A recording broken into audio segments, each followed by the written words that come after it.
Hi again guys, I'm back with another unboxing, the second puzzle out of this particular box, that is this one. That's all that's in that box. This will obviously come from the HK Now store again, and as you can see this is Calvin's 3x3x5 Super Cuboid.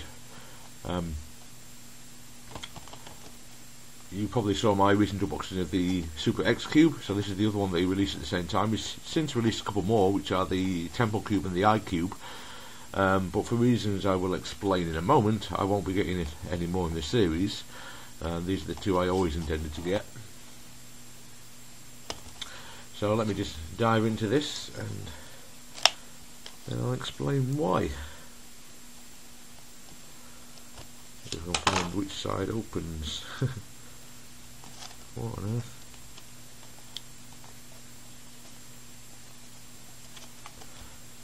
That's there, right.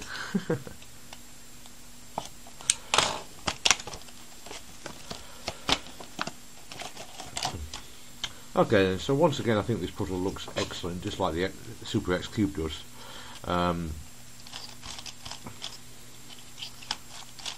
The baby faces once again turn really well.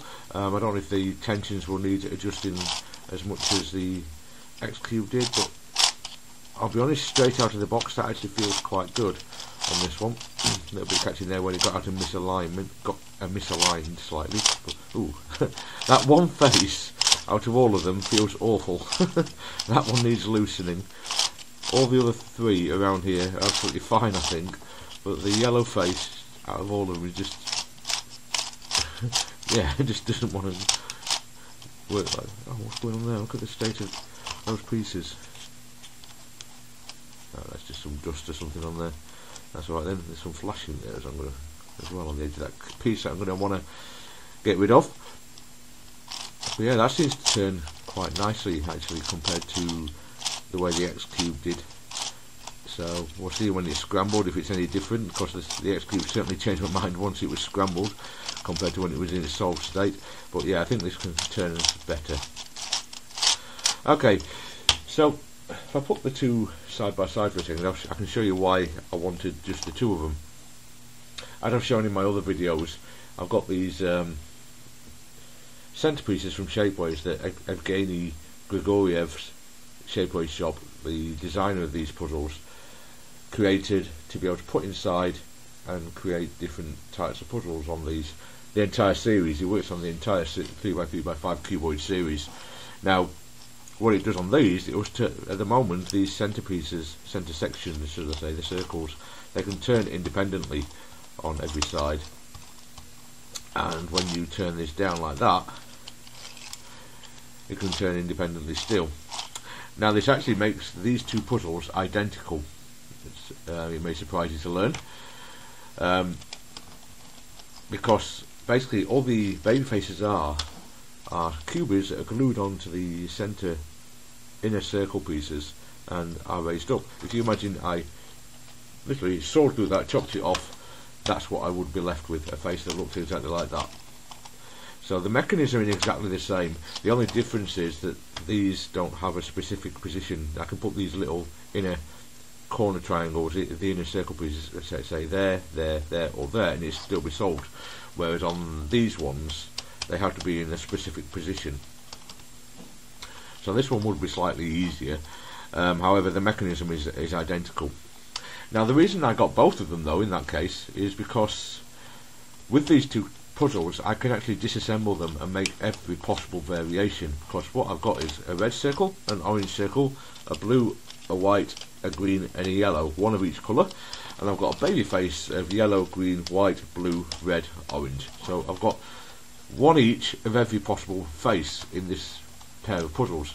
That's what I was looking for on the website, to see what the colour scheme was, because that being the case, I know I can make every possible variation, every possible combination of baby faces and circle faces, and along with these interior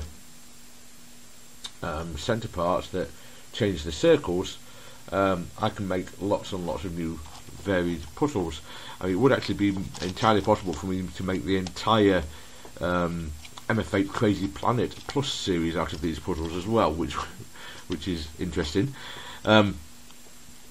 Especially since they're stickerless, which was so much better than the actual stickered ones that I've got, because the stickers on those don't work very well at all. But anyway, that's not about those. So yeah, once I've started doing that, what happens is this particular piece will turn a face into a 0 face, so the circle will stay still when you turn the face. This particular piece will turn the face into a 1 type face, so the circle will turn with the face like it does now, but it won't be possible to turn it independently like that in the centre. So then you sort of like getting the circles mixed up just like you do with the Crazy Planet series of puzzles. And with the combinations of those and the baby faces as well, you've got a whole load of puzzles that you can make out of the series again. So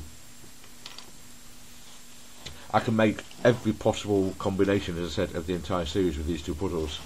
Having said that, I am going to scramble this and solve it first in its current state, because, you know, I want to do that with every puzzle. It's not going to be too difficult, I don't imagine.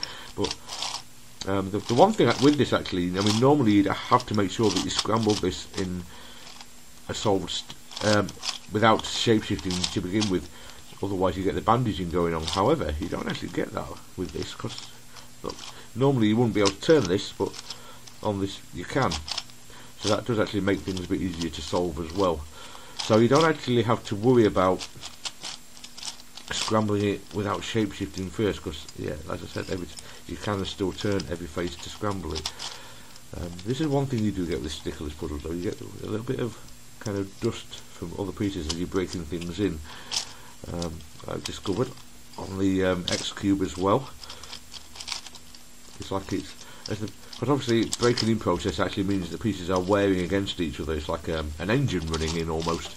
The pieces wearing against each other. Any small flaws in the moulding process are worn away, and all the pieces move against each other much smoother once they are. But because they're coloured plastic and not all black plastic, you get kind of residue from the different colours on the other pieces. Where do you want to turn? There you go. So yeah, this is going to be basically the same kind of solving process I did for the Super X Cube, so I don't imagine it's going to be too difficult or anything. But yeah, I mean, it's still fun. This one is most definitely a lot more stable than the Super X Cube was in its scrambled state. But yeah, I probably will still have to loosen the tensions on that yellow face before I continue, but since it's probably going to be disassembled quite regularly to change the interior pieces for those pieces that I got from Shapeways, it's not going to be too big an issue, I don't think, because yeah, I'm going to be unscrewing them and screwing them back in again quite regularly, hopefully not damaging the core. It might be worth me seeing if I can get a couple of spare cores or something for exactly that reason, but yeah, we'll see. I want to look at what the core. Oh, it's a common thing with these, the entire series. These edge pieces don't hang together particularly well in all cases, and you get ones that pop off when they're, especially when it's scrambled like this and you've got the bits sticking up. Okay then, I'm going to call that scrambled. I'll get back to you once I've solved the puzzle and let you know my final thoughts on it. Alright then, so as you can see, I've now got this 3x3x5 cuboid, super cuboid should I say, solved again. Not too difficult, basically the same as the previous Super X Cube that I unboxed. Its turning quality is definitely better than the other one was out of the box. I had adjusted the tension slightly on this yellow face, as I said I might have to earlier, just loosened it off half a turn, and that's fixed the problems it was having. It still does catch a little bit, same as the Super X Cube does, but it's not horrendous or anything like that. It might improve a little bit with some breaking in, but basically what's happening some of the time is, as I said before, you actually turn some of the pieces slightly. I mean, not I'm showing you an extreme example there, but as you're just turning, you actually, because the circles turn freely, and when you've got these cubes sticking up all over the puzzle, you accidentally turn the face slightly, and that's causing some of the catching, I believe.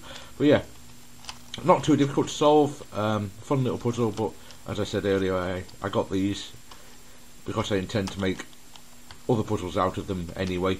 So yeah, if you haven't got any of this series, I definitely recommend this puzzle. If you've already got all the cross cube and things, then you're probably not going to add too much to your solve. Having said that, you do have some extra stuff to do because of the outer edges of these corners of the 3x3 being coloured rather than black, so you do have to solve those. So it definitely adds a little bit to the solve, but it's not a huge amount more complicated or difficult than the puzzles in the original series. Alright then guys, that's it for this video. Thanks very much for watching. I'll see you next time. Take care now. Bye.